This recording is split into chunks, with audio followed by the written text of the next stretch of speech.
এইভাবে চারাগুলো মানে চর্চা করতে হয়। পাতাগুলো আমি ছেড়ে দিতেছি, এটার ছিঁড়া দেওয়ার কারণটা হচ্ছে আপনার যে পুষিগুলো হয়, যে পুষিগুলো ওইগুলা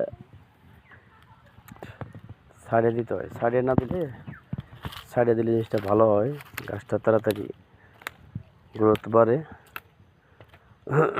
লম্বা হয়।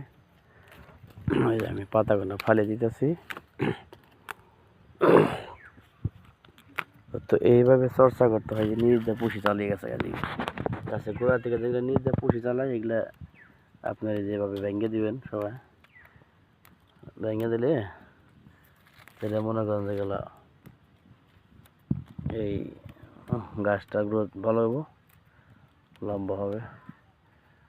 ঠিক আছে, এই যে পুষিগুলো ভেঙে দিবেন, তাহলে এই গাছ